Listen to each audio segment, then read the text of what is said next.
Bom dia a todos. Sejam todos muito bem-vindos para mais um encontro do NAF, o 20º. Bom dia. Vamos acordar. Bom dia. Sejam bem-vindos ao 21º encontro do NAF. Espero que vocês gostem da nossa programação. Foi feita com muito carinho. E vamos aproveitar esse dia, então. Vamos ficar junto todo dia. E de tardezinha a gente vai ter uma confraternização. Então, eu vou passar a palavra para o nosso colega Cristiano Moreira, da Secretaria de Organização Política e Sindical, para dar uma palavrinha. Alô. Bom dia a todos e todas. Mais uma vez, bem-vindos a esse encontro estadual do Núcleo de Aposentados e Pensionistas do nosso sindicato, que é uma instância anual, né? Costumamos fazer em todos os anos. Eu recordo bem que no ano passado, aqui nesse mesmo sindicato, no último encontro, nós estávamos reunindo os aposentados e alertando sobre uma conjuntura de ataques a direitos, de ameaça à aposentadoria, uma reforma da Previdência que nós felizmente conseguimos, até esse momento, derrotar, com mobilização, inclusive com a participação ativa, importante, de todos vocês. E queria eu estar falando aqui, me somando na abertura do encontro, em melhores circunstâncias, mas, lamentavelmente, de lá para cá, a situação se agravou muito. Se nós, há um ano atrás, já realizávamos essa reunião em uma conjuntura de dificuldade, ataques a direitos, infelizmente, temos que dizer que, nesse momento, estamos, talvez, frente à mais difícil e dura conjuntura desde a redemocratização no nosso país. Conseguimos superar com alguma folga o que já foi a tragédia do governo Temer, que retirou inúmeros direitos do conjunto da classe trabalhadora. Nós acabamos de sair de um período eleitoral, no nosso sindicato, e nessas eleições sagrou-se vencedor um projeto que tem no seu centro uma ameaça muito frontal à democracia no nosso país, o anúncio, já mesmo antes da posse, de ataques a inúmeros direitos, inclusive a reforma da Previdência, que há um ano atrás nós discutíamos aqui, é considerada pelo governo eleito como suave, como frágil, como apenas um remendo de 5 anos na Constituição, e que está se planejando é algo muito mais duro, muito mais perverso, possivelmente similar ao modelo chileno, que está levando os aposentados daquele país a uma situação terrível, inclusive com um número bastante grande de suicídios. E ainda ontem foi anunciado, por exemplo, o fim do Ministério do Trabalho, que é uma instituição fundamental na República, na democracia liberal que nós temos, porque ela tem um papel de fiscalizar as condições de trabalho no nosso país. E especialmente nas atuais circunstâncias, depois de uma reforma trabalhista e a aprovação da terceirização sem limites, nós tivemos uma precarização profunda das relações de trabalho. São formas muito mais precarizadas de relação de emprego e trabalho que hoje estão vigendo no nosso país. E nesse contexto, ainda mais importante seria o Ministério do Trabalho para realizar a fiscalização das condições de trabalho de todos esses empregados. E foi anunciado o seu fim. Então, é uma medida de muita gravidade e a expectativa é de que venham outras iniciativas e tentativas de ataques pela frente. Se fala já, aquilo que a gente sempre tratou como algo em perspectiva, como uma ameaça, que é o fim da Justiça do Trabalho, por exemplo, parece que dessa vez é algo muito mais concreto. Então, é algo que também nos preocupa. Nós que somos direção desse sindicato, que está completando 20 anos de luta agora no mês de novembro, nos preocupamos porque, inclusive, o ataque aos sindicatos foi anunciado abertamente pelo governo eleito. Então, é um momento, mais do que nunca, que nós vamos precisar de toda a categoria unida para resistir. Eu não sei, acho que não é esse o debate, não sei em quem cada um votou, não pode ser que tenham votado em quem quer que seja, em que pese nós tenhamos nos manifestado enquanto direção, enquanto sindicato, alertando o que pode vir pela frente com esse governo. Mas esse período passou. Nesse momento, o que nós precisamos, independentemente de em quem cada um votou, é que todos compreendam o que está já sendo anunciado por esse governo e que todos vão precisar estar juntos para resistir. O ataque a direitos vai vir com uma tal profundidade, tal intensidade, que nós não temos sequer chance de resistir se não for com unidade, com muita coesão em toda a nossa categoria. Nós acreditamos que isso é mais do que possível, é necessário. Este encontro do NAF estadual é mais um espaço de resistência que vai debater essa conjuntura, um painel que vai se aprofundar com muito mais propriedade do que eu estou fazendo brevemente aqui nessa saudação, com o companheiro Plínio, que deve estar chegando. Mas esse encontro também é um espaço que vai servir para organizar a nossa luta. A reforma da Previdência, nos parece, vai ser o primeiro ataque mais concreto, em curtíssimo prazo, que nós vamos ter que enfrentar. Outros virão. E o Sintrajuf, junto dos aposentados, vai estar do lado da resistência, construindo com o conjunto dos movimentos sociais a luta para que nós possamos impedir, como nós já fizemos tantas vezes ao longo da nossa história, inclusive no período recente, impedir que os nossos direitos sejam arrancados, por qualquer governo, seja ele qual for. Dessa vez não vai ser diferente, a gente conta com cada um e cada uma nessa trincheira. Bom encontro a todos e todas e que possa servir para contribuir nessa luta aí que está apenas começando, mas que vai ser muito dura.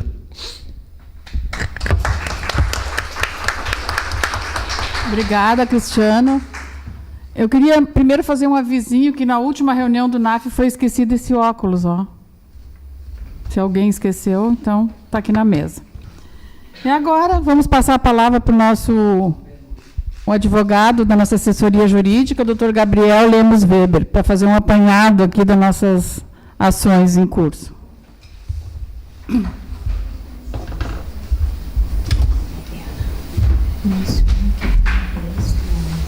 Sim, tem uma listinha das ações dentro da pasta que cada um recebeu.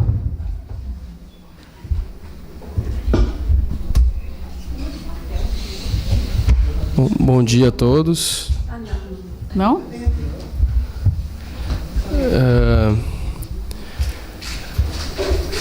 Acho muito feliz por esse evento, mais uma vez. Acho que é a quinta ou sexta vez que eu participo, não tenho convicção, mas penso que é um espaço muito importante.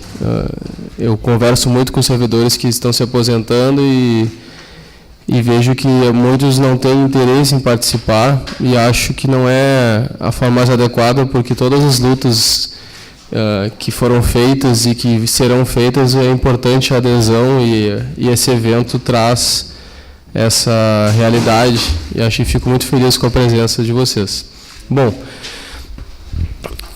eu vou fazer um breve relato das ações mais conhecidas e acho que, não sei se vai ter espaço para perguntas, mas se tiver, aí eu posso fazer esclarecimentos pontuais.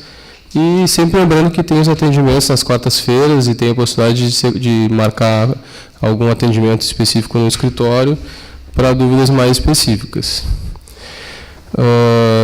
A lista que eu vou analisar aqui é a mesma que vocês têm na pasta, tá?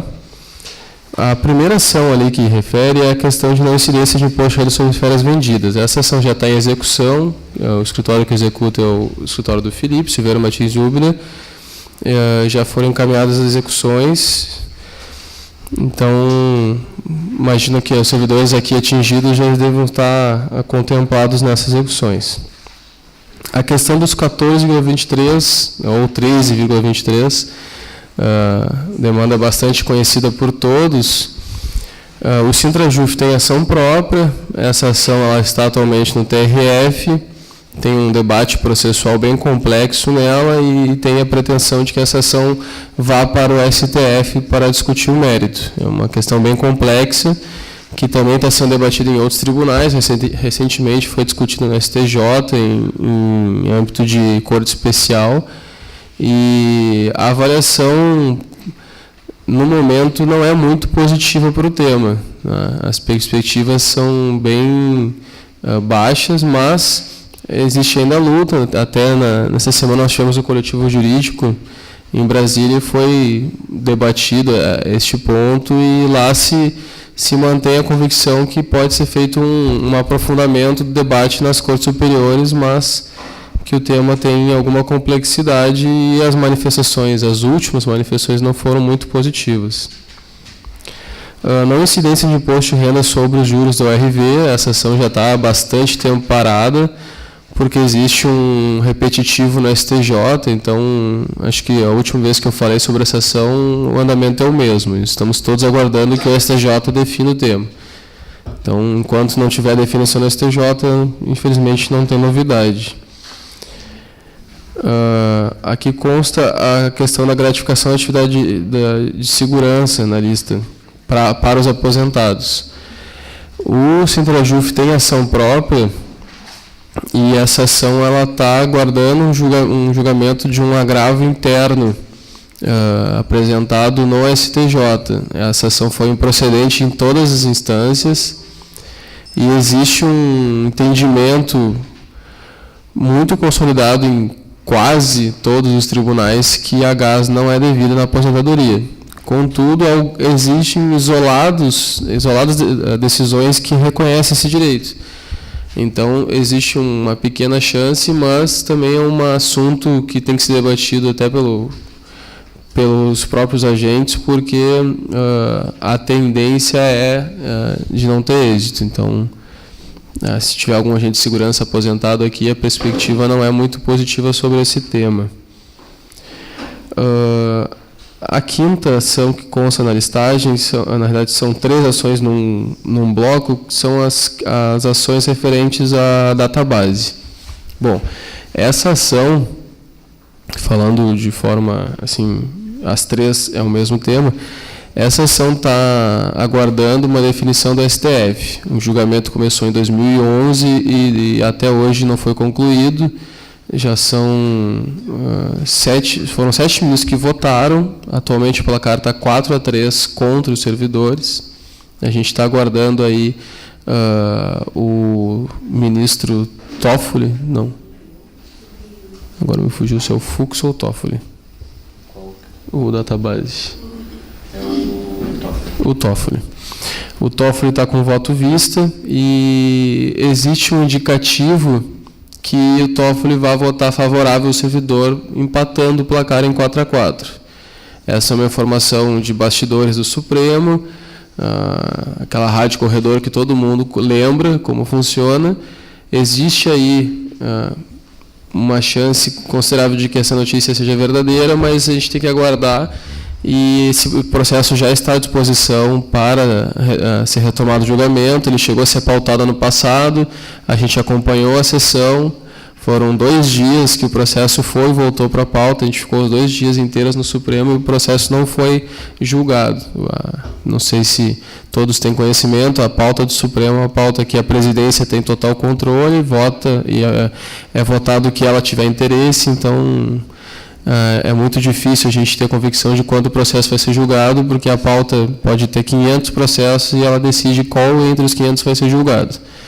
Então, esse processo foi pautado, não foi julgado e não tem perspectiva ainda de quando ele volta a ser pautado, mas ele está à disposição da presidência da Casa para ser votado. Falta votar o Toffoli, o Fachin, tem que votar ainda, porque ele substitui o Theory, e o Theory não havia votado ainda, o Lewandowski e o Celso de Mello. Então, a gente está com um placar negativo, 4-3, mas dos 4 que faltam votar, tem alguma chance de ter uma virada nesse cenário. 2 têm uma avaliação positiva e outros 2 têm uma avaliação não negativa, mas que não deu nenhuma sensação de certeza de sim ou não. Então, se nós tivermos aí mais 3 votos, a gente tem uma vitória bem impactante. Essa é uma ação muito importante que atinge todos da categoria. A próxima ação que consta na listagem é uma ação mais recente, que discute a data que deveria ter sido implementado o reajuste de 2016.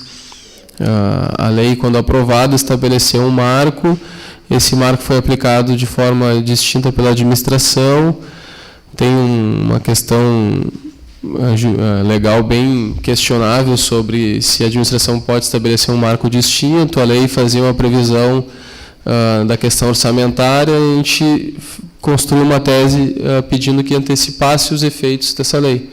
A sentença foi improcedente, a gente já tinha a sensação que seria em razão do magistrado que foi distribuída a ação, e agora esse processo está aguardando julgamento no TRF na nossa apelação. É uma ação que não terá um resultado econômico grandioso, porque são poucos meses, mas é um direito aí que está sendo questionado dos servidores, que o reajuste deveria ser aplicado na data da publicação da lei, e não a data que teve a disponibilidade orçamentária. A sétima ação aqui na listagem discute, de certa forma, a questão dos 13 também, porque o último reajuste reconheceu os 13 como devidos. No artigo 6º, estabeleceu a incorporação da parcela dos 13 na remuneração de todos os servidores. E só que determinou a absorção dessa parcela de forma praticamente imediata. Então, eles reconheceram e no mês seguinte eles tiraram a parcela, em razão dos reajustes que foram acontecendo.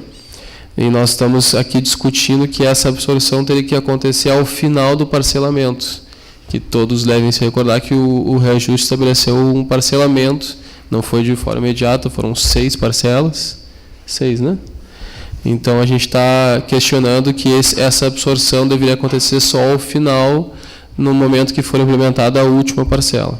Também é uma ação que teve sentença bem recente de improcedência, e nós estamos aí com um recurso de apelação aguardando julgamento no TRF. A oitava ação é uma ação que já tem trânsito julgado e está sendo avaliada a questão da execução, que é o auxílio natalidade para quem adotou. Não sei se alguém aqui se enquadra, mas é uma ação que vai ter algum resultado, um resultado pequeno, mas vai ser encaminhada a execução aí para os servidores que foram contemplados. A nona ação que consta aqui é uma ação recente, uma tese nova, que é a questão da GAGE. A gente está discutindo se a GAGE deve ou não ser considerada como salário base do servidor. Qual que é a avaliação? A avaliação é que a gratificação ela foi criada com uma falsa denominação, ela não tem nenhuma característica de ser gratificação, na realidade ela compõe a remuneração básica dos servidores. E nós estamos discutindo que, por essa característica, o valor pago pela GAGE deve ser considerado para fins dos pagamentos de adicionais e indenizações que são pagas em razão do salário base. Cito adicional de qualificação, adicional de treinamento, insalubridade, periculosidade e outros adicionais que tenham o salário base como referência. Então, aquele servidor que recebe um AQ de pós-graduação, que é o inicial, 5%, e hoje incide só sobre o salário base, se a ação for vitoriosa, vai incidir sobre o salário base e sobre a GAGE. Então, ele em algum momento ele dobra ou até mais que dobra, dependendo de qual for o período a ser avaliado, o valor que deveria ter sido percebido. Se essa ação for vitoriosa, o resultado financeiro é bem impactante. Essa ação foi ajuizada recentemente, a União apresentou contestação esta semana e a gente está com prazo aí para réplica. E é uma ação nova que tem apenas um caso que a gente pode dizer que tem alguma equiparação, que é o pessoal da Receita Federal. No caso deles, a gratificação é a GAT, e eles tiveram uma discussão um pouco diferente, mas na ação deles eles conseguiram procedência, identificando que a GAT ela é genérica e não tem característica de gratificação, e lá foi considerado como salário base. Então, a gente se apega à mesma tese para tentar identificar que a GAG, no caso dos servidores, é salário base, e por isso ela deve compor todas as bases de cálculos que utilizam o salário base para tal fim. O prosseguimento da lista fala de ações específicas de cada justiça. Algumas até repetem nas listas, mas vou trabalhar aqui elas rapidamente para depois deixar espaço para vocês. Gratificação natalina para os servidores pensionistas. Essa aqui é uma ação que já está bem consolidada. Teve aquela alteração da data de pagamento da gratificação natalina. Não sei se vocês se lembram, que nós entramos com a ação e tivemos êxito, o Sintrajuve, para aqueles servidores sindicalizados à época poder ficar mantendo o direito de receber a gratificação natalina no início do ano e não da forma como foi proposto na resolução do CSJT. Isso aqui é só da Justiça do Trabalho. De repente, até alguns nem sentiram diferença porque a gente teve uma liminar rápida nessa ação. A segunda ação é a questão de não incidência de contribuição previdenciária sobre função comissionada.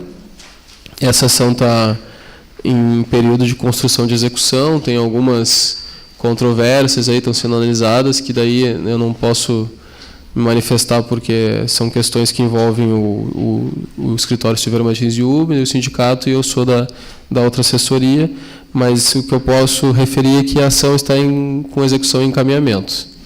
Então, estão sendo feitos todos os encaminhamentos necessários e a execução vai ser proposta. Na lista da federal é a mesma ação. Enfim, são essas ações que constam nessa listagem. Não me vem à cabeça nenhuma outra ação de grande impacto para o NAF, mas se vocês tiverem alguma dúvida pontual que eu possa responder, se a mesa liberar, estou à disposição. Só uma coisinha. Só um minuto.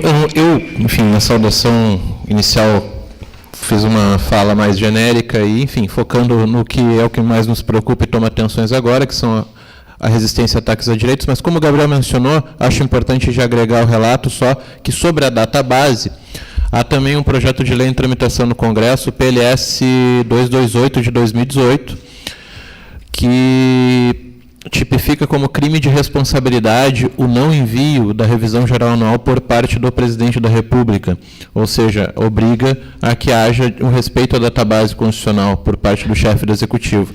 Esse projeto de lei que foi gerado nesse ano, ele tem parecer favorável do senador Hélio José na CCJ do Senado, ainda não foi votado, né? Como a gente falou inicialmente, a conjuntura é difícil, nós vamos enfrentar dificuldades, né?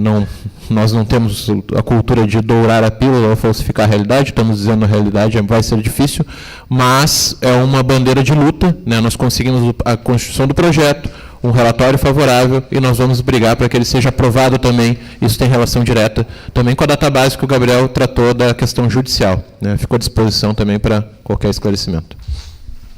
Então, pessoal, se alguém quiser fazer alguma pergunta ou para o Cristiano ou para o Gabriel, está aberto, então, o tempo. Eu quero perguntar, Gabriel, sobre essa última ação da incidência da contribuição previdenciária sobre a função selecionada. Vários colegas, eu estou incluída numa lista que o tribunal não enviou. Acredito que o tribunal não tenha enviado para entrar com a instituição. E essas pessoas que não integraram a lista, depois foi colocado pelo Sintrajuve, como é que está a ação? Está aguardando uma resposta ainda do TRT ou já vai para execução? É uma lista adicional. É que, assim, como eu referi antes, eu tenho alguma dificuldade de manifestar sobre essa ação específica, porque como quem encaminha essa ação é o Silveira Martins de Ubner, eu, por uma questão ética, não posso me manifestar de forma muito contundente sobre os acontecimentos dessa ação. Eu falo de forma mais genérica e objetiva. Eu sei que estão acontecendo, tem algumas dificuldades no encaminhamento, em razão de interpretações que o próprio Tribunal Regional do Trabalho está fazendo, E eu tenho conhecimento de que, inclusive, vai acontecer uma reunião para tratar sobre esse tema e tentar encerrar o problema e poder encaminhar para todos os servidores que são contemplados. Agora, de forma mais objetiva e específica, eu nem tenho informação, porque realmente essa execução ela está com o Silveira Martins e o Hübner, e mesmo que eu tivesse, eu não tenho como responder por uma questão ética, porque está com outro escritório. Não, a questão é que o servidor não pode ser prejudicado em função dessa controvérsia entre os escritórios ou... Não, assim, não... É que não é uma questão de controvérsia entre escritórios, né? Isso, assim, é uma questão independente de troca de assessoria ou não. Um advogado não pode dar um parecer técnico, uma manifestação técnica sobre a atuação de outro processo que não atua. Então, assim, eu até tenho algumas informações que eu, por estar aqui no dia a dia, acabo percebendo, mas eu não tenho conhecimento pleno para dar uma resposta perfeita sobre esse tema. O que eu sei é que o TRT fez uma avaliação aí aparentemente bastante equivocada sobre o pedido do Sintrajuf de informações, e o Sintrajuf está diligenciando e vai resolver essa controvérsia. E isso não é nem questão envolvendo os escritórios, é uma questão de uma atuação administrativa que está, de certa forma, atrasando o encaminhamento. Mas o Cristiano, de repente, pode até auxiliar, mas toda a resolução desse conflito está sendo encaminhada, inclusive com uma reunião já agendada para hoje. Tá? Não sei se o Cristiano quer agregar, acho que... Então... Isso, com o TRT, para tentar resolver esse pequeno conflito, que é uma questão de interpretação que eles fizeram, mas que eu imagino que eles vão chegar num denominador que contemple.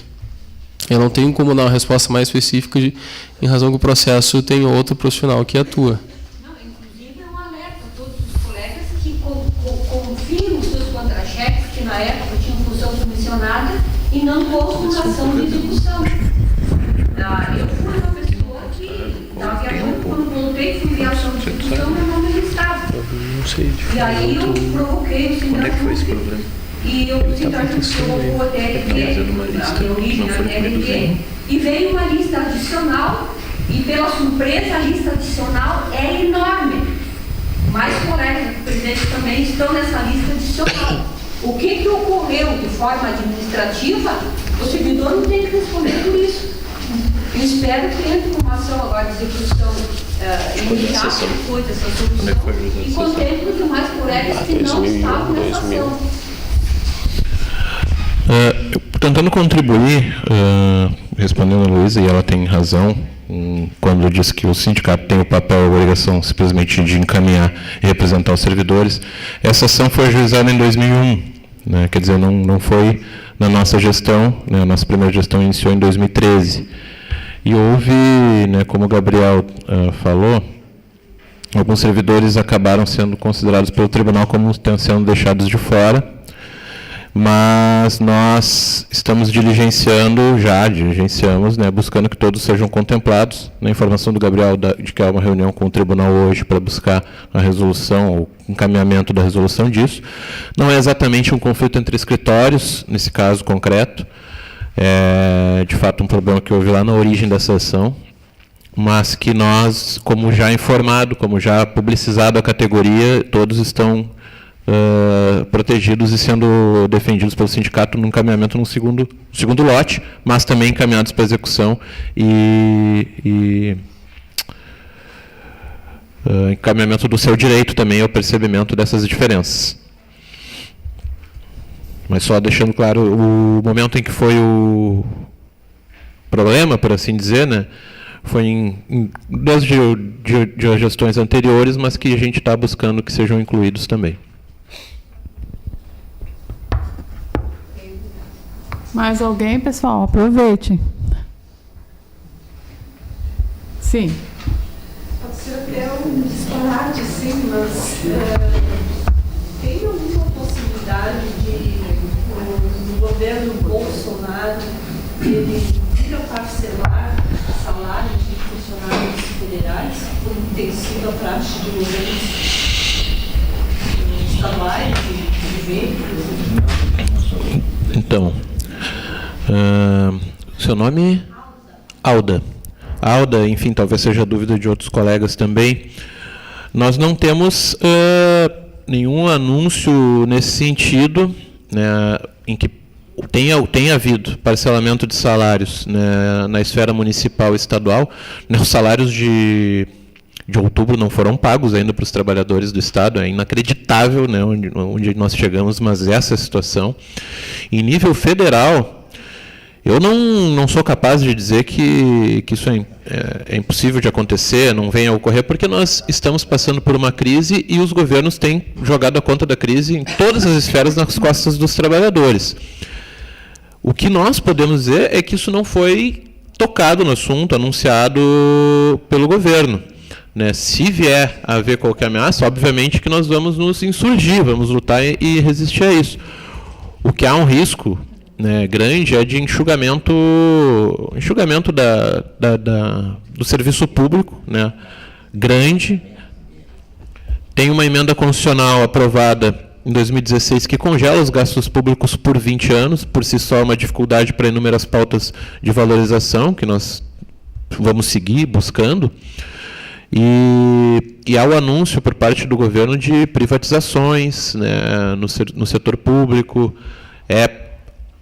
Minha avaliação é de que nós podemos ter, né, demissões, em alguns casos, inclusive, mas não há nenhum anúncio ainda, pelo menos, de que possa haver parcelamento de salários. Vão haver ataques a direitos, vão haver. Vão ser duros, mais duros do que o que nós já enfrentamos, mas sobre o parcelamento não há notícia. Inclusive, pegando o gancho, o Gabriel mencionou o projeto de reposição. Nós temos agora em novembro a penúltima parcela do projeto de reposição salarial, que conquistamos em 2016, e em janeiro a última parcela. Muitos colegas estavam apreensivos quando o governo Temer tentou a suspensão dos reajustes para o funcionalismo, aqueles que haviam sido concedidos.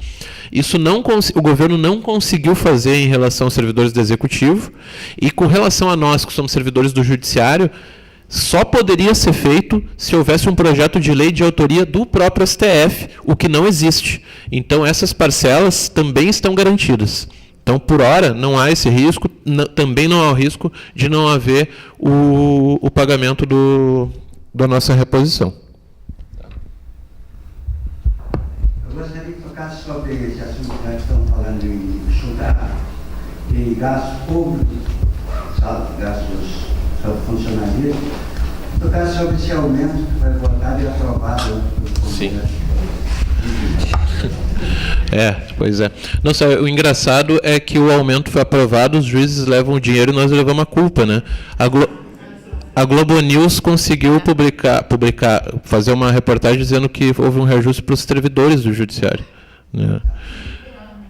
Quem dera. Exigir agora um aumento para nós. E é terrível pelo seguinte: primeiro, que nós estamos, em toda a gestão da Carmen Lúcia, que se encerrou, buscando uma mesa de negociação. Nós não estamos nem falando que irão nos atender. A gente gostaria de poder colocar nossas pautas e ver uma resposta do Judiciário. Sequer isso nós conseguimos. A Carmen Lúcia ficou encastelada durante toda a gestão do STF, recebeu a categoria FENAJUF uma vez, eu estive nessa reunião, não nos deu muito retorno concreto sobre as pautas, falou que ia avaliar, examinar, ficou tudo em stand-by e não foi encaminhado. E os juízes fizeram um pequeno lobby ali, como a gente está acostumado com as suas associações de magistrados, encaminharam um projeto, eles que já recebem um auxílio moradia de valores mais de R$4.000. 4.300.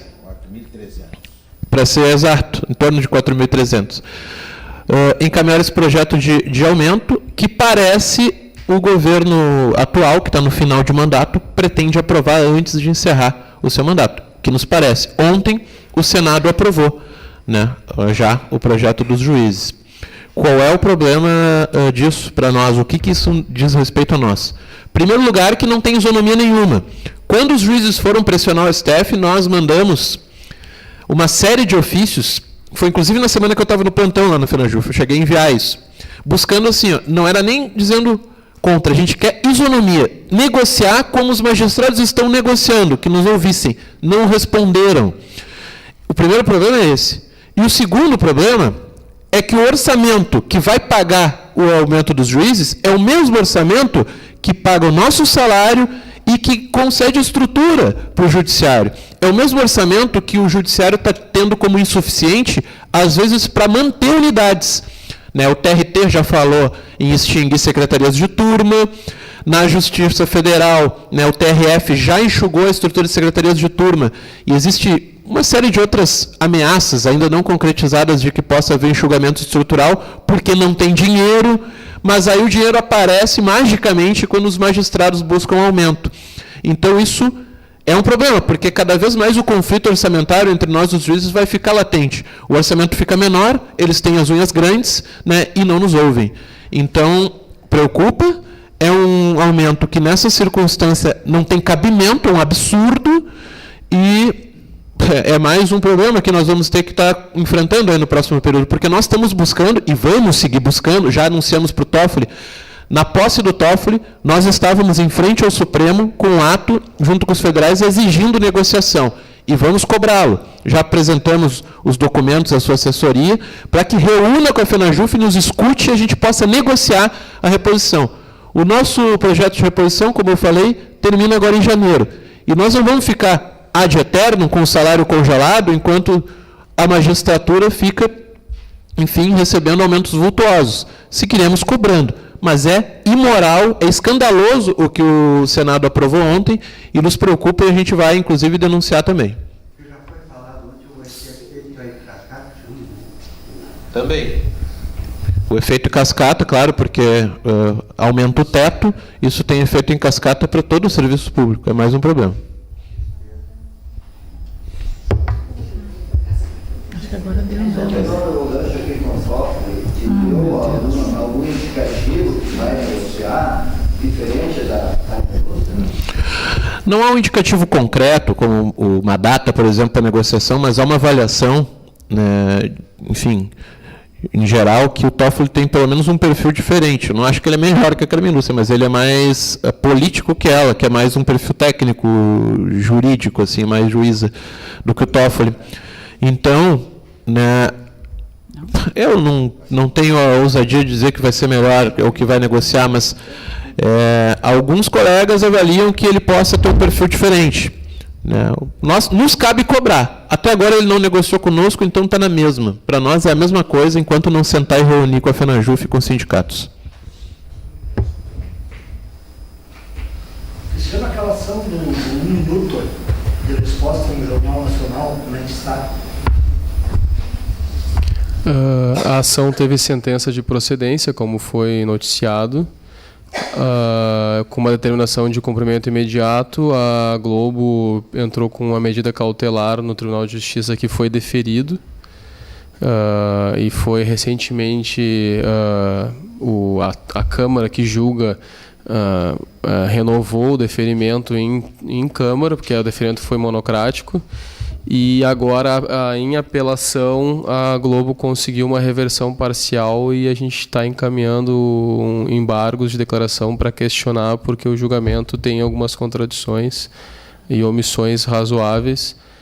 Então, a gente vai aguardar um posicionamento da Câmara quanto a essas contradições para levar a questão ao STJ.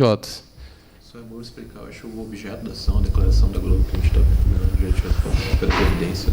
Assim, o direito de resposta ali específico é em razão à reportagem no Jornal Nacional quanto a supostos números que vinham a favorecer a ideia da reforma da Previdência.